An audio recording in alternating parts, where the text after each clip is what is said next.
గౌరవనీయులైన రాష్ట్ర ముఖ్యమంత్రి వర్యులు శ్రీ రేవంత్ రెడ్డి గారికి, అట్లాగే గద్దరన్న ఫౌండేషన్ పెట్టి ఫౌండేషన్ ద్వారా గద్దరన్న ఆలోచనలు ముందు తీసుకొని పోవాలని ప్రయత్నం చేస్తున్నటువంటి వారి తనయుడు సూర్యం గారికి, తల్లి గారికి, గద్దరన్న శ్రీమతి గారికి, అట్లాగే వెన్నెలమ్మ గారికి, కుటుంబ సభ్యులందరికీ, అట్లాగే ఈ కార్యక్రమాన్ని సాంస్కృతిక శాఖ ద్వారా దగ్గరుండి ఏర్పాట్లు చూసినటువంటి మంత్రివర్యులు జూపల్లి కృష్ణారావు గారికి, మరో సోదరుడు మిత్రులు మంత్రివర్యులు పొన్నం ప్రభాకర్ గారికి, నాతోటి శాసనసభ్యులు కామ్రేడ్ కోనంనేని సాంబశివరావు గారికి, వేదిక మీద ఉన్నటువంటి మా యువజన నాయకుడు జిల్లా కాంగ్రెస్ కమిటీ అధ్యక్షులు అనిల్ కుమార్ యాదవ్ గారికి, అట్లాగే మనందరికీ సుపరిచితులు ఒక సామాజిక విప్లవం రావాలని ప్రజల్ని చైతన్యం చేస్తూ వారి మేధస్సుతో ముందుకు నడిపిస్తున్నటువంటి పెద్దలు కంచి ఐలయ్య గారికి, ప్రజాగాయకుడు గద్దరన్నని సంపూర్ణంగా అర్థం చేసుకొని సమసమాజ స్థాపన కోసం తన జీవితం మొత్తాన్ని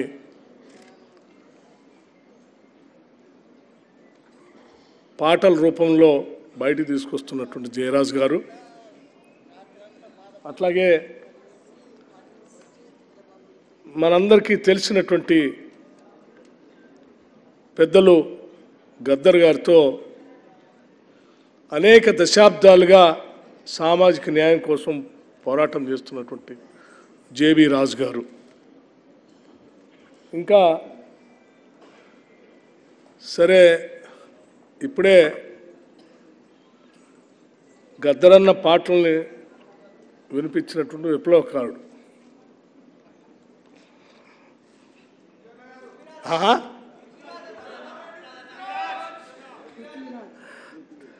పృథ్వీరాజ్ గారికి,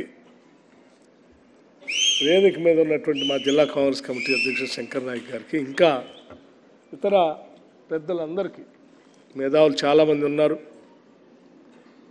ప్రగతిశీల భావాలు కలిగినటువంటి వ్యక్తులు చాలామంది వేదిక మీద ఉన్నారు. గద్దరన్న జయంతిని పురస్కరించుకొని ఈరోజు రాష్ట్ర ప్రభుత్వం, ముఖ్యంగా ముఖ్యమంత్రి గారు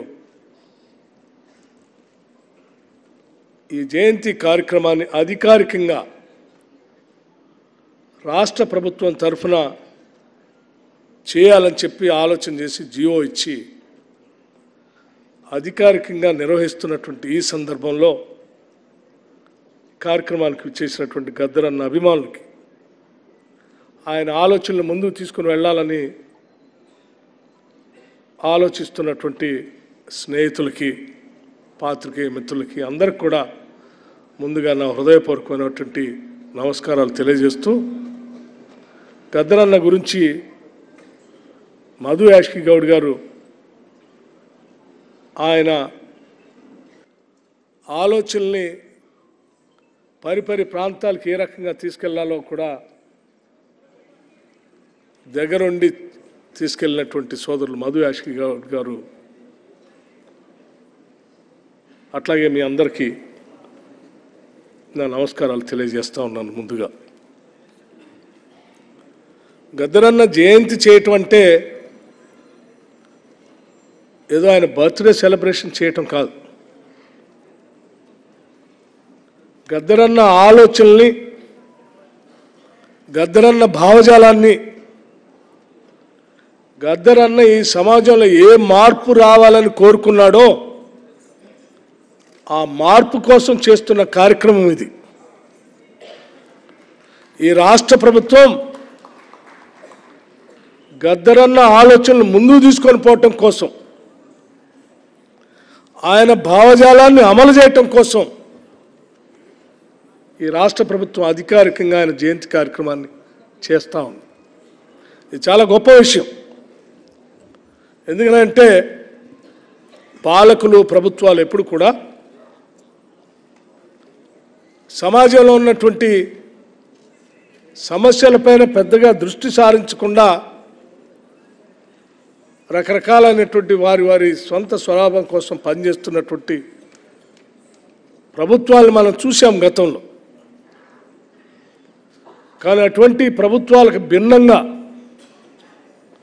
ఈరోజు సమసమాజ స్థాపన కోసం గద్దరన్న చేసిన ఆలోచనలు అమలు చేయటం కోసం ఇందిరమ్మ రాజ్యం ముందుంది అని చెప్పడం కోసం ఈరోజు గద్దరన్న గారి ఆలోచనలు తీసుకొని పోవడం జయంతి కార్యక్రమాలు చేస్తా ఉన్నాం. ఈరోజు ఇందిరమ్మ రాజ్యం అధికారంలోకి రావటానికి గద్దరన్న గారి కృషి కూడా ఉంది. కొద్ది కాదు, బాగా ఉంది. ఈ రాష్ట్రం ఏర్పడటానికి ఆయన కృషి ఉంది. నాకు తెలిసి ఆయన రాసినటువంటి పాట, ఎంతమంది పోరాట యోధులు మేము తెలంగాణ కోసం పోరాటం చేశాం, చావు నోట్లో తలకాయ పెట్టి బయటకు వచ్చాం, నా వల్లే వచ్చిందని చెప్పుకునే నాయకుల కంటే ఎక్కువ ఆయన ఒక్క పాట రాసి డాష్ ఎక్కి అడిగేస్తూ ఆ పాట పాడితే రాష్ట్రంలో ఉన్నటువంటి ప్రజానికం మొత్తాన్ని కదిలించింది. ఆ పాట పొడుస్తున్న పొద్దు మీద నడుస్తున్న తెలంగాణ ఆయన నడిపించాడు. ఆయన కదిలించి నడిపిస్తూ ఉంటే దాంట్లో ముందు నిలబడి ఇదంతా నేనే నడిపిస్తున్నా అని చెప్పి చాలామంది నాయకులు అనుకొని నా వల్లనే తెలంగాణ వచ్చింది అనుకున్నారు. కాదు, ఆయన సమాజాన్ని కదిలిస్తే, ఆ సమాజం పోరాటం చేస్తే ఆ పోరాటాన్ని గుర్తించి కాంగ్రెస్ పార్టీ తెలంగాణ రాష్ట్రాన్ని ఇచ్చింది. ఆయన తీసుకొచ్చినటువంటి విధానం కానీ చెప్పారు మన జయరాజ్ గారు ఇప్పుడే. ముఖ్యమంత్రి గారు సరే కొన్ని అర్జెంట్ అవసరాలు ఉన్నాయి, నేను కొద్దిగా మీరు మన్నించాలి, కొద్దిగా సమయం ఎక్కువ తీసుకుంటాం, ఒక 5 నిమిషాలు.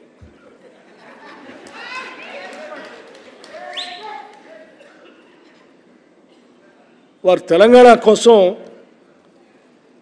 పాదయాత్ర చేశారు.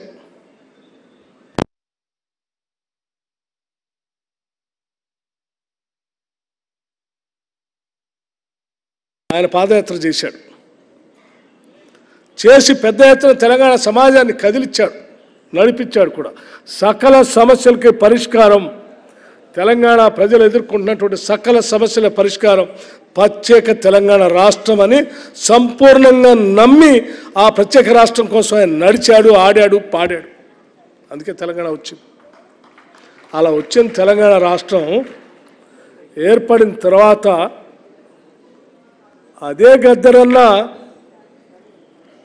ఈ రాష్ట్ర ముఖ్యమంత్రి ఇంటి ముందు నిలబడి, ఎండలో నిలబడి 3 గంటలు పైబడి అపాయింట్మెంట్ కావాల, సమస్యలు చెప్తా అంటే గేట్లు తెరుచుకోలేదనంటే ఇప్పుడు ఉన్నటువంటి ముఖ్యమంత్రి ఇందిరమ్మ రాజ్యం ఆ గేట్లను బద్దలు కొట్టింది. గడిలు బద్దలు కొట్టి ఇది ప్రజాభవన్ అని చెప్పేసింది. ఇది ప్రజల కోసం ఏర్పాటు చేసిన ప్రజాభవన్ అని చెప్పి దానికి జ్యోతిరావు పూలే అని నామకరణం చేసి రాష్ట్రంలో ఉన్నటువంటి ప్రజలందరూ ఇక్కడ రావచ్చు, ప్రజావాణి ఏర్పాటు చేశాం, మీ దరఖాస్తులు ఇవ్వచ్చు, మీ సమస్యలు చెప్పుకోవచ్చు, ప్రభుత్వం సానుకూలంగా స్పందించడమే కాదు ఆ సమస్యల పరిష్కారం చేస్తామని కూడా స్పష్టంగా చేసి ఆ గేట్లు బద్దలు కొట్టి వాళ్ళ ప్రజలకు అంకితం చేసి తలుపులు బార్లా తెరిచి ఉంచాం. ఇది గద్దరన్న గారి గుర్తు చేసుకుంటూ మాట్లాడేటువంటి అంశం. నాకు గద్దరన్న గారికి చాలా సన్నిహిత సంబంధం ఉంది. రాష్ట్ర కాంగ్రెస్ నాయకత్వం ఆ రోజు పిసిసి ప్రెసిడెంట్గా రేవంత్ రెడ్డి గారు, ఏఐసిసి ఇన్ఛార్జీలుగా ఉన్నటువంటి మాణిక్రావు ఠాకరే గారు అందరూ కలిసి తెచ్చుకున్న తెలంగాణ రాష్ట్రం బందీ అయిపోయింది, ఈ బందీకారాల నుంచి దీన్ని విడిపించాలి, తెలంగాణ సమాజం కన్న కలల్ని నిజం చేయాలంటే దాన్ని అర్థం చేసుకున్నటువంటి ఇందిరమ్మ రాజ్యం కాంగ్రెస్ పార్టీ అధికారంలోకి వస్తేనే వాళ్ళ సమస్యలు పరిష్కారం అవుతాయి. ఆ సమస్యల పరిష్కారం కోసం వాళ్ళ కోసం మనం ఇందిరమ్మ రాజ్యాన్ని తీసుకొని రావాలి. ఈ రాష్ట్రంలో కాంగ్రెస్ పార్టీ కోసం కాదు, ఈ రాష్ట్ర ప్రజల కోసం మనం కాంగ్రెస్ ప్రభుత్వాన్ని ఇందిరమ్మ రాజ్యాన్ని తీసుకొని రావాలని చెప్పి ఒక ఆలోచన చేసి కార్యక్రమాన్ని చేపట్టాం. ఓ పక్కన ముఖ్యమంత్రి గారు, ఇప్పుడున్నటువంటి ముఖ్యమంత్రి గారు పిసిసి ప్రెసిడెంట్గా సభలు సమావేశాలు పెద్ద ఎత్తున పెట్టుకుంటూ వారు ప్రయత్నం చేస్తూ ఉంటే సిఎల్పి లీడర్గా నన్ను ఆదిలాబాద్ నుంచి ఖమ్మం వరకు పాదయాత్ర చేయమన్నప్పుడు గద్దరన్న ఆ పాదయాత్రకు నామకరణం చేసింది ఆయనే. పీపుల్స్ మార్చ్ అని పేరు పెట్టింది ఆయన. దానికోసం పాట రాసింది ఆయనే.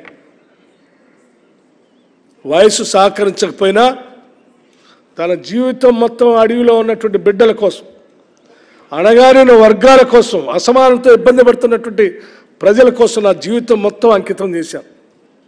చివరి దశలో ఉన్నాను. ఒక్కసారి వాళ్ళందరినీ కలిసి పలకరించాలి. నేను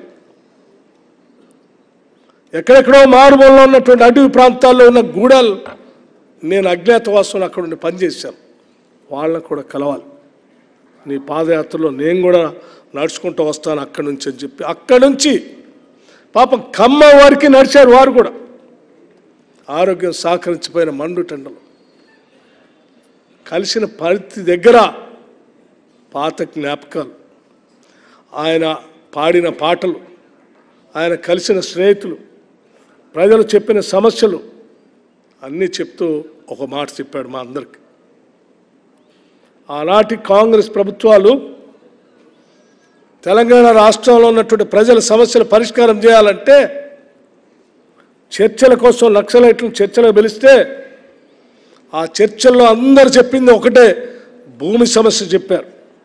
ఆనాడు గద్దరన్నే దగ్గరుండి వారికి వీరికి చర్చల సందర్భంగా కూర్చొని మాట్లాడి అజెండా తయారు చేశారు. ఆ అజెండాని రేపు ఇందిరమ్మ రాజ్యం వస్తే మీరు పంచినటువంటి ప్రభుత్వ భూములు ఈ రాష్ట్రంలో ఉన్నటువంటి లక్షలాది మంది నిరుపేద ప్రజలకి కొన్ని లక్షల ఎకరాలు ఆనాటి ప్రభుత్వాలు పంపిణీ చేశాయి.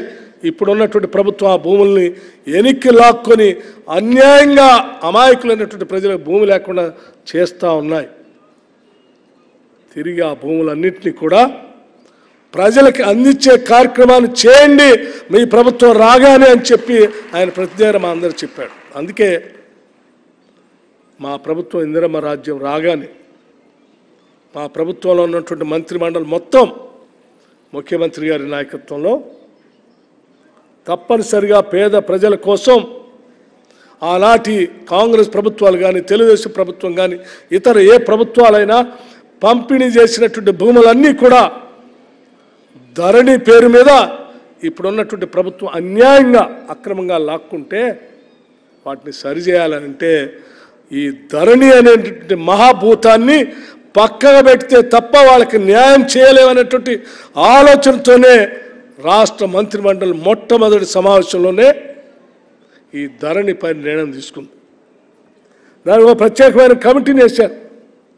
ఆ కమిటీ ద్వారా ఈ రాష్ట్రంలో పేదలకి బడుగు బలహీన వర్గాలకి అనేక దశాబ్దాలుగా ఉద్యమాల ద్వారా వచ్చిన హక్కుల ద్వారా చట్టాలుగా ఏర్పడి ఆ చట్టాల ద్వారా వచ్చిన భూముల్ని కాపాడటం కోసం ఈరోజు ధరణిని ఆ సాఫ్ట్వేర్ని పక్కన పెట్టి సరిచేసి ఆ ప్రజలందరికీ న్యాయం చేయాలన్నటువంటి ఆలోచనతో ఈరోజు రాష్ట్ర ప్రభుత్వం ముందుకు పోతుందని కూడా చాలా స్పష్టంగా చెప్తా ఉన్నాం.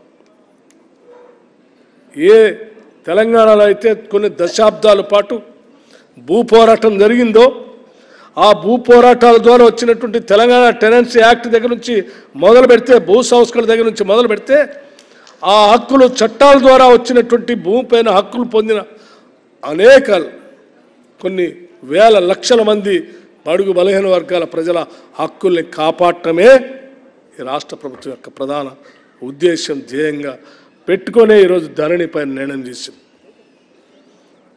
అలా ప్రజల కోసం నిర్ణయం చేస్తే యాబ్సెంటీ ల్యాండ్ లార్డ్స్ కోసం ఏ భూములను అయితే మేము ప్రజలకు పంచామో తిరిగి ఆ భూములన్నింటినీ కూడా యాబ్సెంటీ ల్యాండ్ లార్డ్స్కి మళ్ళీ పంచాలి, వాళ్ళకే హక్కులు కల్పించాలనేటువంటి ఆలోచనతో ధరణి అనే సాఫ్ట్వేర్ తీసుకొచ్చి లక్షలాది ఎకరాలని యాబ్సెంటీ ల్యాండ్ లార్డ్స్కి ఒప్పజెప్పి వాళ్ళది హక్కులను కల్పించి వాళ్ళ పాస్బుక్లు ఇస్తే పాప అమాయకులైన తెలంగాణ ప్రజలు నష్టపోయారు.